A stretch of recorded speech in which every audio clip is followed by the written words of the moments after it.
क्या टॉपिक्स देखें?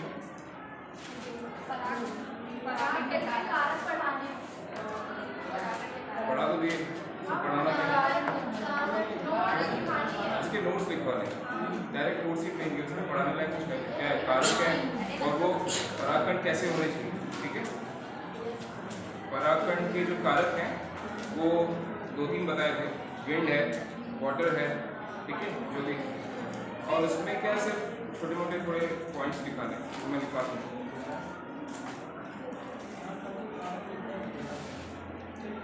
कल क्या पढ़ा था हमने? स्वपरागण, परपरागण, ठीक है, और क्या पढ़ा था?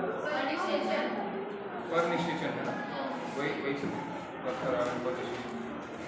अच्छा एक बात बताइए कि सेल्फ पॉलिनेशन, सेल्फ मतलब खुद से हो रहा है, खुद ही के फ्लावर में या खुद ही के पौधे में, ठीक है, एक प्लांट से दूसरे प्लांट पे, लेकिन प्लांट सेम है ना,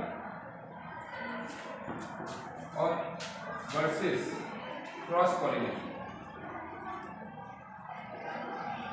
हिंदी में क्या था? स्व और पर परागण, ठीक है, ये दोनों कल हमने देखी स्थिति। अगर एक पेड़ में, एक पौधे में, एक ही फूल में दोनों पार्ट्स मौजूद है, मेल पार्ट भी और फीमेल पार्ट, और मेल पार्ट से एंथर वो पॉलन ग्रेन निकलकर, परागकण निकलकर स्टिग्मा पे गिरता है उसी फ्लावर पे, तो उसे क्या कहते हैं? स्वपरागण, स्वनिषेचन। क्या डांस कर रहे हैं? कहाँ दे दो जान कुछ के आगे से आए, फोटो आई पीछे से नहीं आ सकता।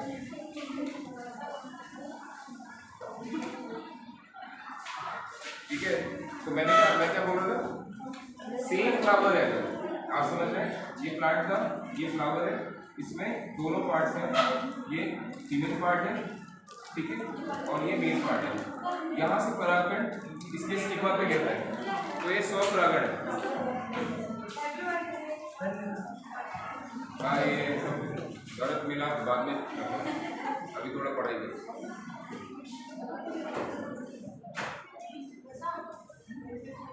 स्वपरागण, ठीक है, इसमें क्या मैंने बताया था, इसमें एक और कंडीशन होती है, जीटोनोगेमी जिसे कहते हैं।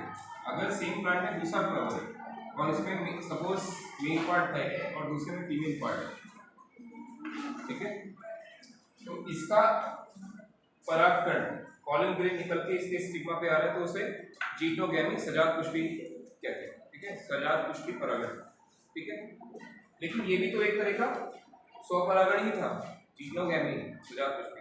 क्यों? क्योंकि जेनेटिकली आनुवंशिक रूप से तो सेम ही है ना। अगर सपोज दूसरा कोई प्लांट होता, ठीक है, इसके स्टिग्मा पे इसका पॉलन होता,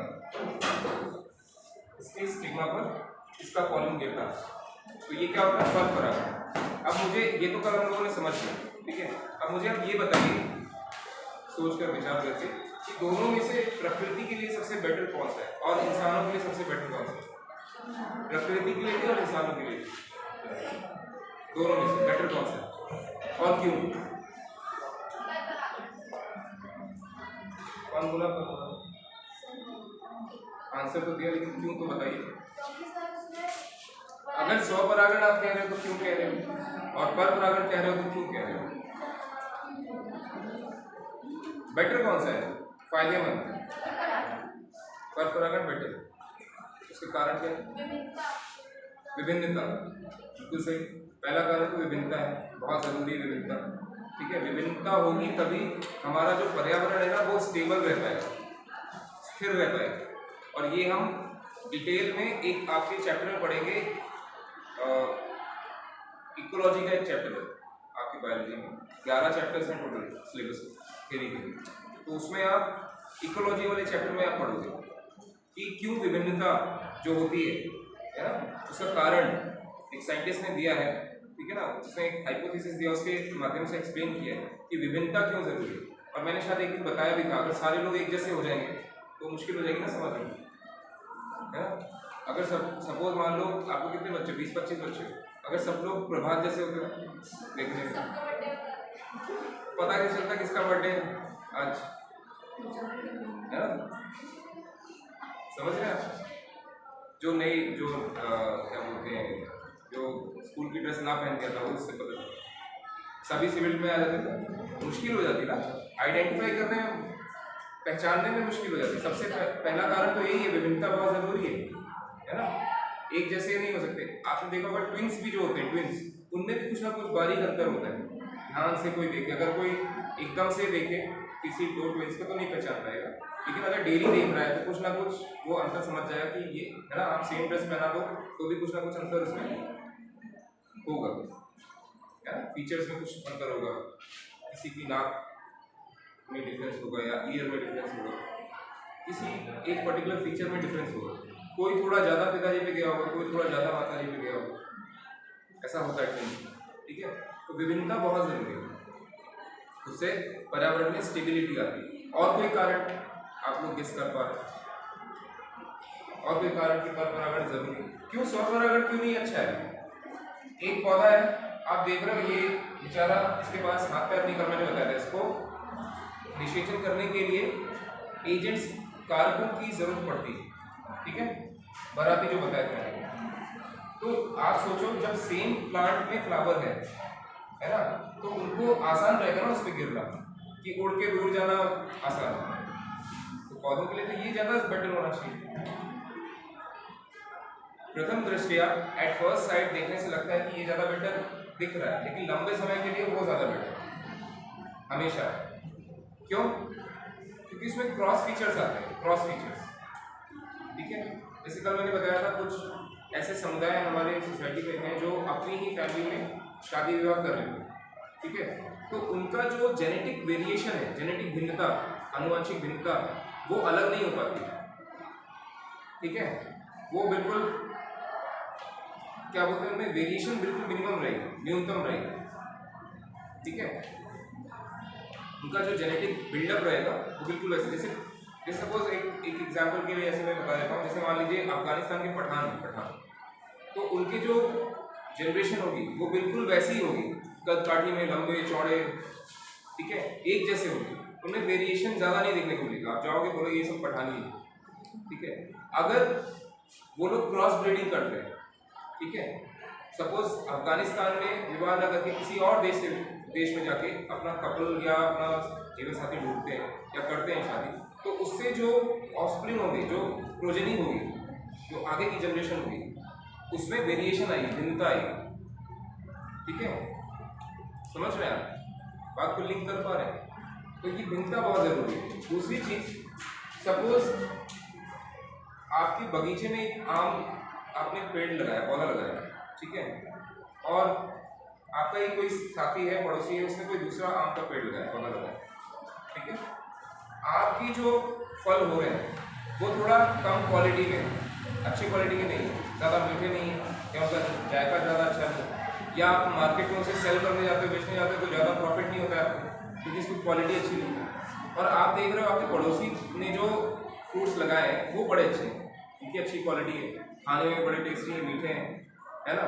और वजन में भी आता है, एक आम 1 किलो का चढ़ता है, होते हैं ना? मैं एक आम मैंने लखनऊ में लिया था एक बार, वो इतना बड़ा था ये, तो जब उसने रखा तो वो 1.5 किलो का हो, 1.5 किलो का बाट उसने रखा।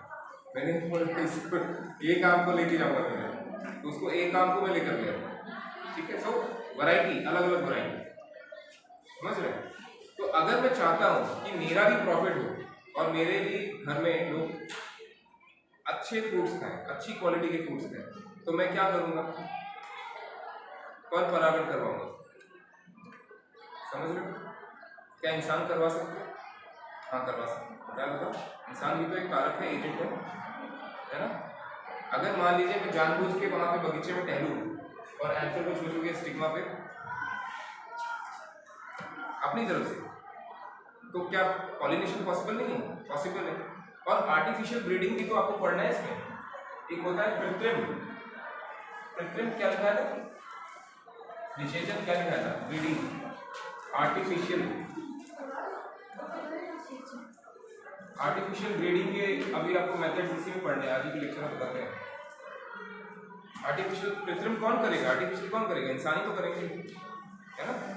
तो उसके भी कुछ मेथड्स होते हैं, आप समझ रहे हो। अच्छी क्वालिटी का पॉलन ग्रेन, ठीक है, अच्छी क्वालिटी का पॉलन ग्रेन, सेम जाति का, जाति दूसरी नहीं होनी चाहिए तो वो एक्सेप्ट ही नहीं करेगा, स्टिग्मा एक्सेप्ट ही नहीं करेगा। अगर सेम जाति का है ना, आपने देखा पौधे सेम उसके हैं, जात के हैं, लेकिन सब में अलग अलग वैरायटी के फल होते हैं, ठीक है। लेकिन जो अच्छी वैरायटी के उनको हम चुन सकते हैं, हमारे पास ऐसी चॉइस है, इंसान के पास इतना नॉलेज है कि वो खुद चुन सकता है, चुनाव कर सकता है। तो जितने सुपर उसके क्वालिटी के फ्रूट्स होंगे उनका चुनाव करके उनमें ब्रीडिंग करवाएगा, ठीक है। उनमें होता यही है, जो फ्लावर्स का बिजनेस करते हैं, आप कश्मीर में घाटियों में जाएंगे, वादियों में जाएंगे तो बड़े बड़े आपको बाग दिखेंगे फ्लावर्स के, केवल फ्लावर ही फ्लावर दूर दूर तक, ठीक है। वो फ्लावर बेचे भी जाते हैं, ठीक है, उनसे और भी प्रोडक्ट्स बनते हैं, ठीक है, समझ रहे हैं। जैसे रोज से रोज वाटर बनता है, ठीक है।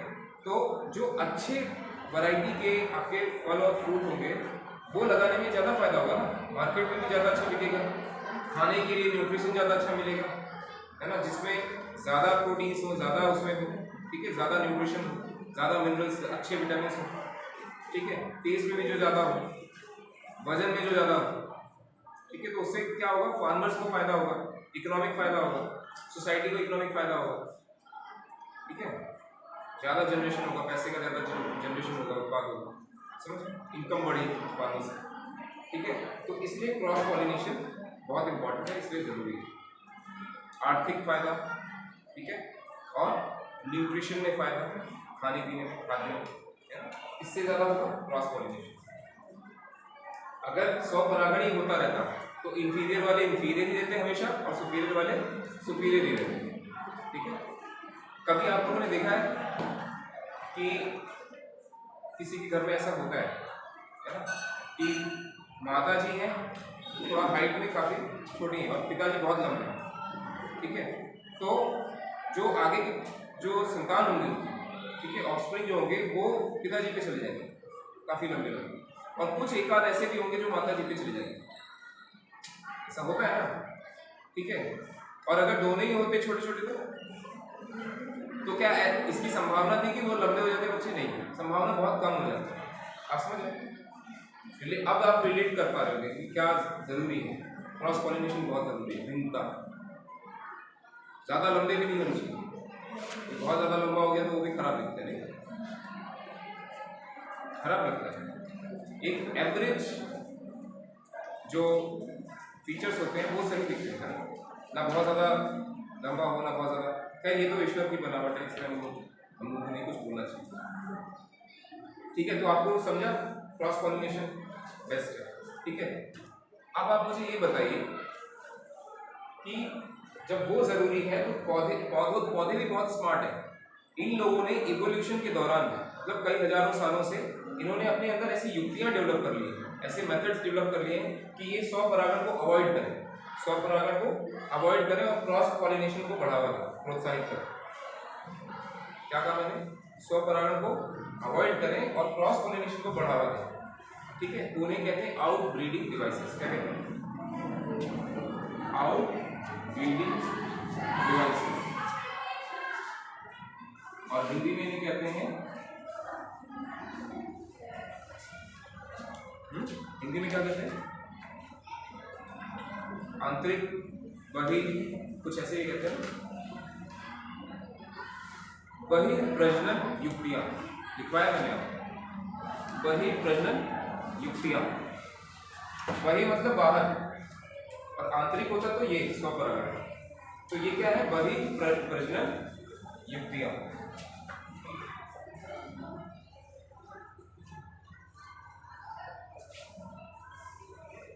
युक्तियां आप समझ रहे हैं? मतलब एक तरीके से ये समझ लीजिए, मैं आपको साधारण बताऊं कि प्लांट्स इतने स्मार्ट हो गए, इतने एडवांस हो गए कि वो क्या कह रहे हैं, मैं अपनी कास्ट में शादी नहीं करूँ, मैं इंटर कास्ट करूँ। समझ रहे? या इतने एडवांस हो गए। हालांकि कास्ट जैसा कुछ होता नहीं है। जिसने इतिहास पढ़ा है, मैंने थोड़ा बहुत पढ़ा है तो मुझे मालूम है जात, ये जो जात बनी है ये कैसे बनी, लोगों की जो अलग अलग कैटेगरी बनाई है समाज में, वो कैसे बनी, वो इंसान ने खुद ही बनाई, भगवान ने थोड़ी बनाई, किसी के ठप्पा थोड़ी लगाए। देखिए ना मूवी पीके है, दिखाओ ठप्पा कहाँ है ना, आप समझ रहे। तो ये इतने स्मार्ट हो गए हैं, डेवलप हो गए हैं कि ये प्रमोट किसको करते हैं, इंटरकास्ट मैरिज पर परागण, ठीक है, पर परागण, क्योंकि ये क्या चाहते हैं कि मेरे पास बेस्ट आए, बेस्ट मिले। यही तो होता है जब अपने बच्चों के लिए माँ बाप उनका क्या बोलते हैं पार्टनर ढूंढता है, लाइफ पार्टनर, तो क्या करता है, सबसे बेस्ट देखता है ना, जो बेस्ट हो सके उसे, है ना, हर चीज में,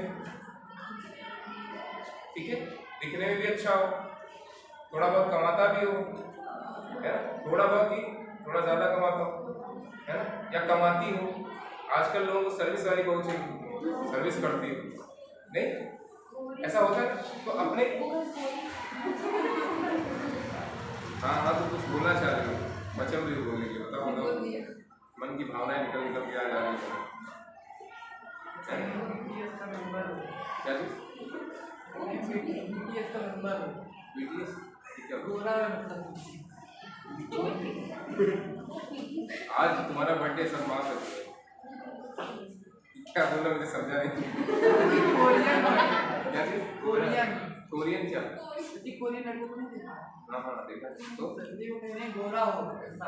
अच्छा गोरा, ऐसा वो बता रहे गोरा हो है, क्यों काला नहीं चलेगा? काले हैं तो क्या भगवान काले थे यार, जो हमारे श्री कृष्ण जी हैं वो सांवले काले रंग के हैं। और आपको मैंने शायद बताया भी है, बायोलॉजी, आप बायोलॉजी के स्टूडेंट हो, आप लोगों को तो इन सब चीज़ों में विश्वास ही नहीं करना चाहिए। रंग क्या होता है? रंग मिलेनिन होता है, मिलेनिन पिगमेंट, किसी में ज़्यादा उभर के आ गया पिगमेंट, वो किसी में कम उभर के आ गया। अब आप ठंडे इलाके में चले जाओ 2 साल के लिए, ठंडे इलाके में आपका मिलेनिन दब जाएगा और आप अपने आप फेयर हो जाओ।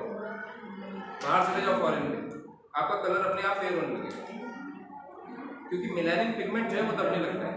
और पता है स्किन जो डार्क होती है, जो डार्क सबसे बेस्ट मानी गई, जो डार्क स्किन होती है, मेरी डार्क इसलिए नहीं बोल रहा हूँ, क्या काला हूँ मैं हम लोग 2 भाई हैं, मेरा छोटा भाई काफ़ी गोरा है, वो मम्मी पे गया, और मैं ऑब्वियसली मैं पिताजी से गया था, तो मैं ऐसे काला नहीं हूँ मैं, लेकिन करके तो जैसे गुस्साते थे ना अपने मम्मी पापा, तो मुझे ऐसे गुस्से में कल्लू ही बोला था, कल्लू कहीं का बोलते थे। वैसे पर्सनल बातें नहीं बतानी चाहिए, तो आप लोग भी कभी गुस्से में बोल दोगे, समझ रहे हैं आप? तो मैं क्या बता रहा हूँ आपको, समझ रहे हैं? बढ़ावा किसको देना है? Cross pollination. तो प्लांट्स ने क्या डेवलप किया? आउटब्रीडिंग डिवाइस, ऐसी युक्तियों को डेवलप कर लिया प्लांट्स ने जिससे क्रॉस पॉलिनेशन ज्यादा से ज्यादा हो और स्वपरागण कम से कम, ठीक है। कौन सी ऐसी युक्तियां हैं? आपको कौन सी ऐसी युक्तियां पढ़नी है? एक आपको पढ़ना है टाइम, समय, एक पढ़ना है पोजीशन, ठीक है, लोकेशन या पोजीशन। पहली युक्ति क्या है? टाइम, दूसरी पोजीशन, तीसरी जेनेटिक रिजेक्शन, जेनेटिक रिजेक्शन, और चौथी आपको क्या पढ़नी है? चौथी युक्ति क्या हो सकती है? एक प्लांट में सिर्फ एक ही जेंडर का फ्लावर हो, या तो मेल हो या तो फीमेल, दोनों ना हो। तो प्लांट्स ऐसे खुद ही डेवलप होने लगे कि उनकी बॉडी में सिर्फ एक ही तरह का फ्लावर रहेगा, एक ही जेंडर का फ्लावर रहेगा, या तो मेल रहेगा या तो फीमेल। अगर दोनों रहेंगे तो स्वपरागण होना संभव हो जाएगा ना। अगर एक रहेगा तो डिफिकल्ट होगा, तो परपरागण की जरूरत पड़ेगी, राइट? आप समझ? तो ये युक्तियां हैं। मैंने क्या बताया? यूनिसेक्सुअल फ्लावर्स, यूनि मतलब सिंगल सेक्स, यूनिसेक्सुअल फ्लावर्स, ये 4 युक्तियां हैं। ठीक है, ये तो आपको समझ में आ गया। एक जेंडर का फ्लावर रहेगा, या तो मेल रहेगा या तो फीमेल रहेगा। ठीक है, दूसरा क्या बताया मैंने, genetic rejection. Genetic rejection, genetic rejection मतलब प्लांट्स ने ऐसी काबिलियत डेवलप कर ली है कि सेम पौधे का जो फ्लावर है, ये स्टिग्मा, ये अपने ही पॉलन ग्रेन को रिजेक्ट कर देगा, बोलेगा नहीं, पॉलन ट्यूब बनने ही नहीं देगा, पॉलन ट्यूब बनने ही नहीं देगा, क्योंकि पहचान लेगा ना, ये तो मेरे घर का है, मेरा भाई है, नहीं समझे, तो नो जान, आउट। समझ रहे हो? तो ये इसको रिजेक्ट कर देगा, अपने पौधे के पराग कण को, पॉलन ग्रेन को रिजेक्ट कर देगा। ठीक है, आप मेरी करते हो, आउट, नो बदतमीजी। ठीक, बदतमीजी किससे करवाएंगे? बाहर वाले से। ठीक है, तो बाहर वाला इज अलाउड। ठीक है, हाँ आप आइए, बदतमीजी करिए, चलेगा, लेकिन घर के नहीं करेंगे। ठीक है, इनडायरेक्टली मैं समझाने की कोशिश कर रहा हूँ ताकि आप लोगों को आपकी लैंग्वेज में कनेक्ट हो पाए। मैं भी सही पढ़ा। ठीक है, क्या बॉयज, कोई डाउट आएगा तो पूछा करो। जब डाउट पूछते हो ना तो मुझे अच्छा लगता है, उससे ये पता चलता है कि आप लोग अटेंटिव हो। समझ रहे हैं? जेनेटिक रिजेक्शन समझाइए, आनुवंशिक रूप से अगर सेम है तो रिजेक्ट कर देगा पहले ही, बोलेगा दूसरा लेकर आओ तब बता, है ना, वो भी पसंद आया तो, नहीं तो वो भी रिजेक्ट। ठीक है, उसके बाद क्या है, पोजीशन से मेरा क्या मतलब है कि एक ही प्लांट में अगर सपोज मेल पार्ट भी है और फीमेल पार्ट भी है, ये फीमेल पार्ट है सपोज, और मेल पार्ट जो फ्लावर होगा, अगर दोनों फ्लावर है, मेल और फीमेल दोनों फ्लावर है, तो एक की पोजीशन अलग होगी, एक की पोजीशन दूसरी दिशा में होगी। एक का मुंह उधर कर दिया, एक का मुंह उधर, अब देख ही नहीं पाएंगे एक दूसरे को, और जब देख ही नहीं पाएंगे तो बात ही नहीं पड़ेगी। क्यों? बात तो देखने से ही पड़ती है, क्यों? देखने दिखाने से ही बात पड़ती है। बोलते हैं ना दिखुआ है, गाँव में आते हैं ना दिखुआ, आप समझ रहे हैं? तो इसका जो पॉलन ग्रेन है, इसका जो एंकर है, वो दूसरी दिशा में वो फेस करते हुए रहेगा, और ये दूसरी दिशा में स्टिग्मा। समझ रहे हैं आपको? पोजीशन डिफरेंट, एक ही पौधे में मेल और फीमेल फ्लावर की पोजीशन डिफरेंट। समझा कंसेप्ट? टाइम से मेरा क्या मतलब है, अलग अलग समय पर परिपक्व होंगे जायांग और पुमंग। नहीं, जैसे कि सपोज जायांग पहले डेवलप हो गए, पहले मेच्योर हो गए, अब उसे क्या चाहिए, उसे पॉलन ग्रेन चाहिए, लेकिन उसी पौधे का जो पुमंग है, जो एंथर है, वो लेट डेवलप हो रहा है, काफी लेट, महीनों बाद। तो क्या स्वपरागण संभव है? नहीं है, नहीं संभव है ना। ये 18 की हो गई है, लेकिन वो तो 10 साल का ही है ना। समझ रहे हो? तो क्या पॉसिबल है? नहीं। तो आओ बार बार, ठीक है, जो डेवलप हो गया, जो 21 साल 20 साल या बराबरी का, या थोड़ा बड़ा हो, मेच्योर, समझदार, संभाल सके, जिम्मेदारी है, परिवार की जिम्मेदारी जो संभाल, ठीक, समझ रहे हैं? या फिर क्या होगा, पहले एंथर डेवलप हो जाएगा और स्टिग्मा काफी देर बाद डेवलप होगा। लड़का तो बड़ा है, लड़की अभी शादी लायक नहीं हुई, उल्टा भी हो सकता है ना टाइम। तो ये क्या है, 4 युक्तियां हैं। क्या है? जो पौधों ने खुद डेवलप की स्मार्टनेस। ठीक है, जैसे पढ़ते पढ़ते पढ़ते पढ़ते आप लोग धीरे धीरे आप लोगों को समझ में आता है कि यार ऐसे पढ़ना चाहिए, वैसे पढ़ना चाहिए। ठीक है, रिवाइज करते करते जब एक बार पूरा बुक आप रिवाइज कर लेंगे सिलेबस, जब दोबारा पढ़ेंगे तो और अच्छे से पढ़ पाएंगे ना। तो ये मेथड्स इन लोगों के कई हजारों वर्षों से डेवलप हो रहे हैं, इवॉल्व होते हैं। जैसे हम लोग क्या थे पहले, बंदर थे, बंदर के बाद इतनी अच्छी सूरत हो गई हम लोगों की, कैसे हुई? क्या हम लोग हमेशा से ऐसे थे? नहीं। ठीक है, तो हम लोग डेवलप हुए, वैसे ये लोग भी। सारे जीव डेवलप होते हैं, इवॉल्व होते हैं। जिस चीज की जरूरत नहीं होती उसे हम रिजेक्ट करते जाते हैं अपने शरीर से, ठीक है। हम पहले चारों, हमारे भी 4 पैर थे, ठीक है, फिर हमने 2 पैर में चलना चालू किया, तो ये 2 जो हमारे पैर हैं यार, जो हाथ दिख रहे हैं वो हाथ बन गए, छोटे हो गए, ठीक है। आप समझ रहे हैं बात को? सो ये इवोल्यूशन है, इसे कहते हैं इवोल्यूशन। ये भी शायद आपके टॉपिक में है, बारे में आप पढ़ेंगे, ठीक है। एक तो ये चीजें हो गई। अभी मैंने क्या बताया, आर्टिफिशियल ब्रीडिंग कैसे करा सकते हैं, आर्टिफिशियल ब्रीडिंग? अभी सपोज जैसे ये पॉलन ग्रेन है, ठीक है, एक ही पौधे में ये पॉलन ग्रेन है और दोनों मान लीजिए सेम टाइम पे डेवलप हो गए हैं। अब मेरे को इसमें स्वपरागण अवॉइड करना है, मैं ह्यूमन हूँ और मुझे चाहिए कि मैं इस पौधे में एक अच्छी वैरायटी का फल डेवलप करूँ या फूल डेवलप करूँ, ठीक है। और मुझे चाहिए बाहर का एंथर है, बाहर का पॉलन ग्रेन मुझे चाहिए जो सबसे बेस्ट क्वालिटी का, जो अच्छी क्वालिटी का फ्लावर या अच्छी क्वालिटी का फ्रूट है, उसका पॉलन ग्रेन यहाँ पे निषेचन करे और उससे फ्रूट बने, उसे अच्छा फल मिले मुझे। तो मैं क्या करूँगा, इसको या तो कट कर दूंगा, ठीक है, पॉलन ग्रेन को ही कट कर दूंगा ना रहेगा बांस ना को बजावे वाला हो, बांसे ना बजी तो को बजे, बांसुरी ना बजी, ठीक है। आप समझ रहे हैं? ये कट कर दिया मैंने एंथर। अब क्या बचा, सिर्फ स्टिग्मा बचा, तो इसमें मैं प्रॉपरली, और इस टेक्निक को क्या कहते हैं, इमैस्कुलेशन, हिंदी में कहते हैं विपुंसन। विपुंसन किस शब्द से आया? मेरे को ऐसा लगता है ये आप ऐसे याद कर सकते हो, एक शब्द है नपुंसक। नपुंसक मतलब, नपुंसक कैसे जेंट्स के लिए यूज करते हैं? जो लोग बाप नहीं बन सकते,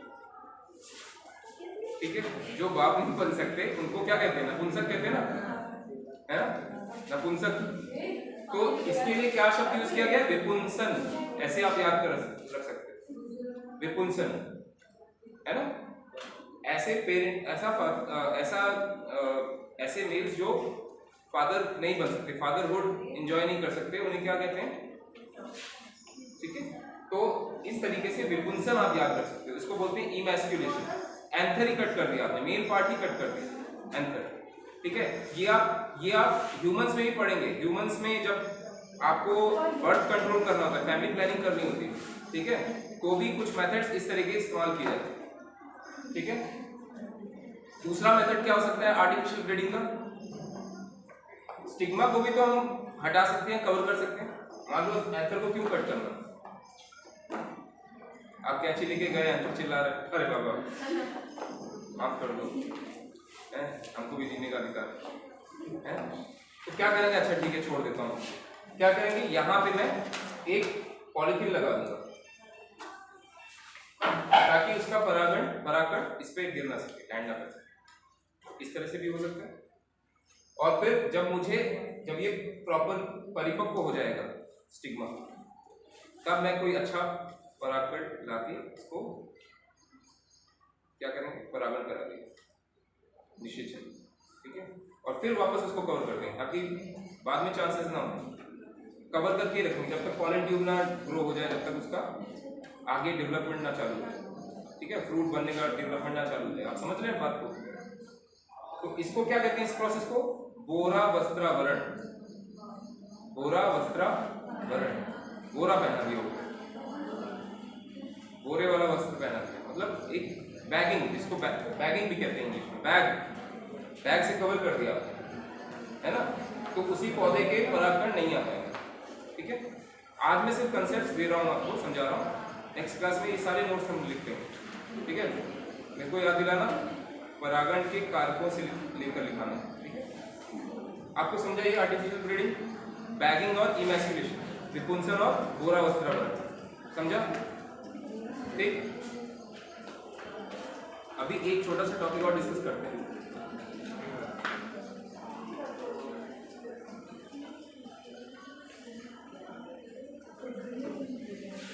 अच्छा, सब कुछ हो गया है ना, इधर मेल भी तैयार है, फीमेल भी तैयार है, बाराती दिया है, बारात हो गई, बाराती सब खा पी के अपने घर चले गए हैं, झाड़ जोड़ के, है ना, सब घर चले गए, व्यवहार दिया नहीं दिया हुआ तो है ना।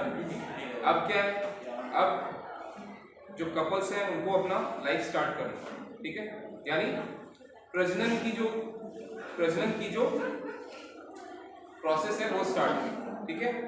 पॉलन ग्रेन पहुंचेगा,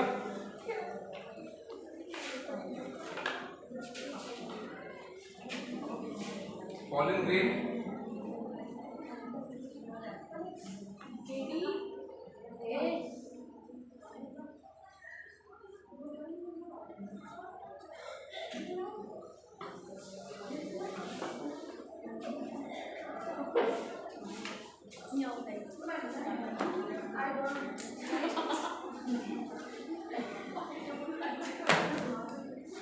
देखिए अभी क्या होगा, नेक्स्ट टॉपिक, यहाँ पे पॉलन ग्रेन पहुंच चुका है, ठीक है, पॉलन ग्रेन क्या हो गया, पहुंच चुका है, ठीक है, समझ रहे हैं। अभी ये पॉलन ग्रेन अपने ही जात का है कि दूसरे जात का है, ये यहाँ डिसाइड होगा, है ना। मैंने क्या कहा था, पॉलन पिस्टल इंटरेक्शन, अब यहाँ इंटरेक्शन चालू होगा, ठीक है, वार्तालाप होगी, है ना। घर के जो बड़े जन होते हैं वो दरवाजे पे खड़े रहते हैं कि कौन उनके घर आया है, जब समझ जाएंगे कि आदमी बैठाने लायक है तभी बिठाएंगे ना, नहीं तो भगा देंगे बाहर से, राइट। तो पहले इसको जज करेगा ये स्टिग्मा कि ये अपनी जात का है कि कैसे होगा ये इंटरेक्शन, कैसे संकर्षण, ये इंटरेक्शन कैसे पॉसिबल होता है, संकर्षण बोल तो सकते नहीं है लोग, तो कुछ केमिकल्स होते हैं, केमिकल्स से बातचीत होती है, केमिकल्स, उससे कुछ केमिकल्स रिलीज होंगे, इससे कुछ केमिकल्स रिलीज होंगे, और उन केमिकल्स के रिएक्शन से ये तय होगा कि इसको रिजेक्ट करना है कि एक्सेप्ट करना है, समझ रहे हैं। इसी को कहते हैं पॉलन पिस्टल इंटरेक्शन, जो कि यहाँ पे जाके खत्म होती है, ठीक है, आप समझ रहे हैं। अगर ये सपोज दूसरे स्पीशीज या जात का पॉलन ग्रेन है, ठीक है, ये सेम जात का है, मान लीजिए ये दूसरी जात का है, तो ये वाला क्या हो जाएगा, रिजेक्ट, ये वाला एक्सेप्ट हो जाएगा, ठीक है, इस तरीके से चलता है, आप समझ रहे हैं। रिजेक्शन और एक्सेप्शन समझ में आया। उसके बाद क्या होगा, यहाँ पे पॉलन ग्रेन सपोज पहुंच गया और ये एक्सेप्ट हो गया, ठीक है, तो क्या होगा, अभी पॉलन ट्यूब फॉर्मेशन होगा। कैसे होता है, परागकण का स्ट्रक्चर पढ़ा था आपने, क्या था परागकण के स्ट्रक्चर में, जर्म पोर्स थे, जनन छिद्र, उन्हीं जनन छिद्रों में से एक छिद्र से क्या होगा, वेजिटेटिव सेल, कायिक कोशिका क्या करेगी, ग्रो करेगी, ठीक है।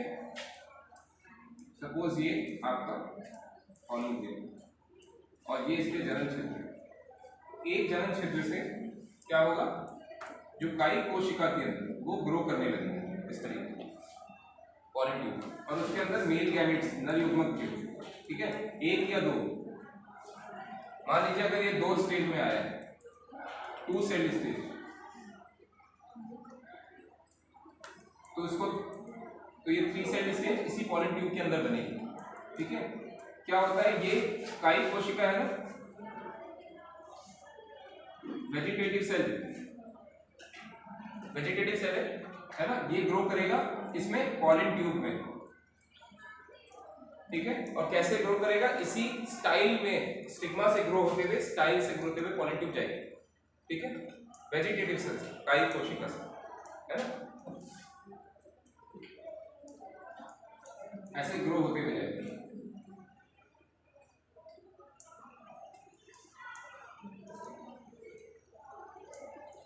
इस तरीके से, और माइक्रोपाइल एंड कहां पे, ये जहां पे आपका एग सेल क्या है, एग, और यहां पे क्या था आपका,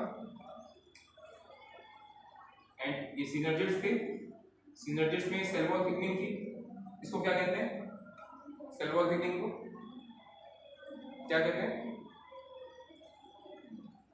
फिलीफॉर्म अपैरेटस, पढ़ नहीं रहा है कोई, फिलीफॉर्म अपैरेटस, ठीक है, और यहाँ पे जो सेलुलर थिकनिंग होती है फिलीफॉर्म अपैरेटस, इसको हिंदी में क्या कहते हैं, होमवर्क दिया था मैंने, कोई करके आया, मैंने बोला था होंगे क्या, हिंदी में क्या कहते हैं, फिलिफॉर्म अपैरेटस। तंतुरूप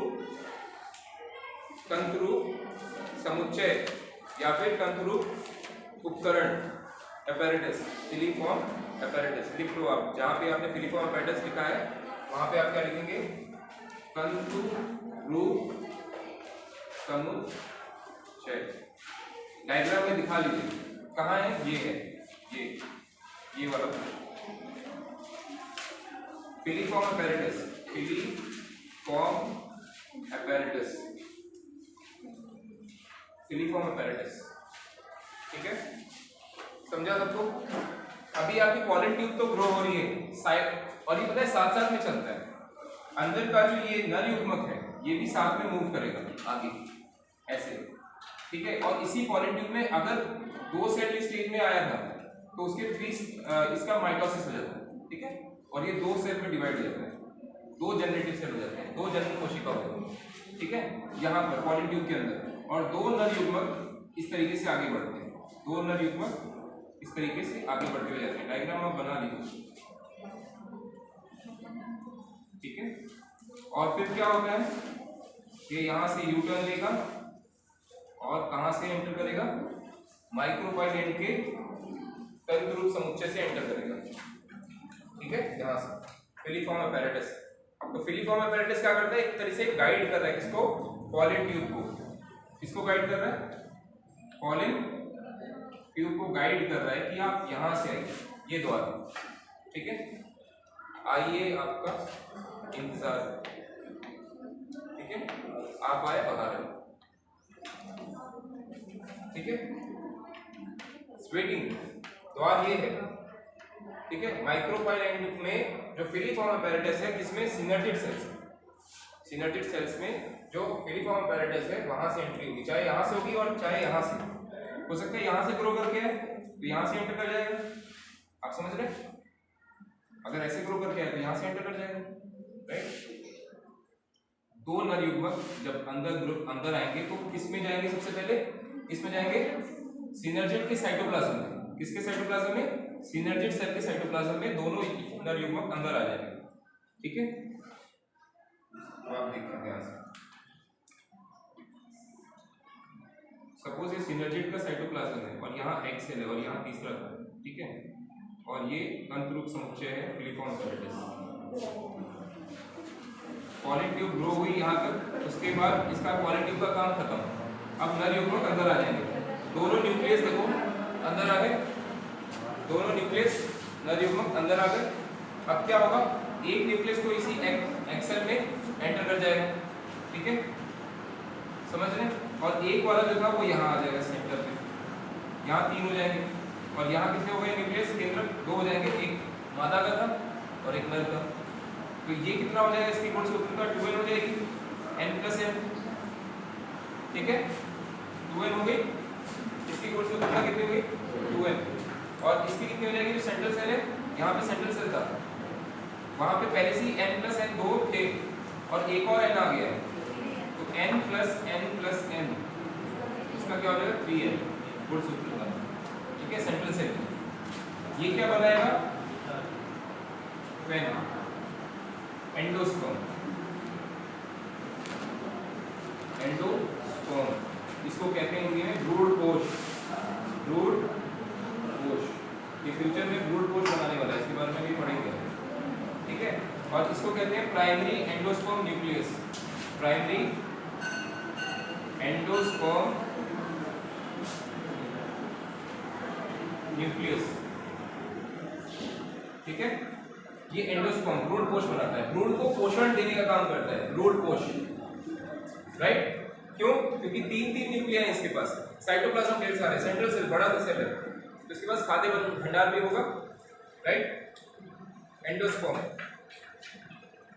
आपने देखा, और ये सारे सेल्स का क्या काम है, एंटीपोडस, ये ज्यादा इसमें आपको नहीं पढ़ना है, ठीक है।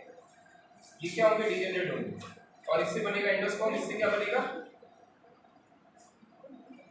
कोई फोकस नहीं कर रहा है। एक्सेल से मिलके क्या बनेगा बताइए, ये तो बन गया प्राइमरी एंडोस्पर्म न्यूक्लियस, ये क्या बना रूट बना, क्या बनेगा एम्ब्रियो, पहले क्या बनेगा जाइगोट क्यूएन, ठीक है ना। उसके बाद जब डेवलप होगा तो एम्ब्रियो बनेगा ब्रूड और बाद में सीड, ठीक है।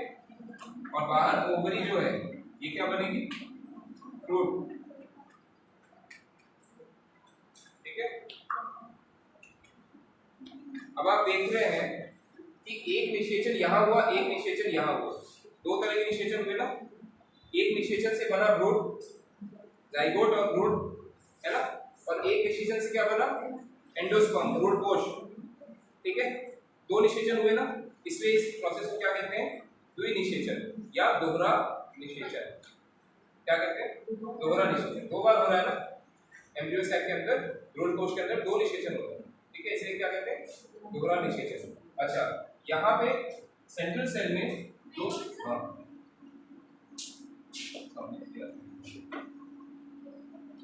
आपने देखा यहाँ पहले से दो न्यूक्लियस थे, दो केंद्रक थे, सब लोग ध्यान दो बॉयज, दो केंद्रक थे यहाँ पे, है ना। एक केंद्रक और आ गया, है ना। तो इसमें क्या हो रहा है तीन केंद्रक का फ्यूजन हो रहा है, तीन केंद्रक, तीन केंद्रक का फ्यूजन हो रहा है, क्या हो रहा है फ्यूजन तीन केंद्रक का। तो इसीलिए इस प्रोसेस को हम कहते हैं ट्रिपल फ्यूजन। क्या कहते हैं ट्रिपल फ्यूजन, इसको हिंदी में कहते हैं त्रिसंलयन, ठीक।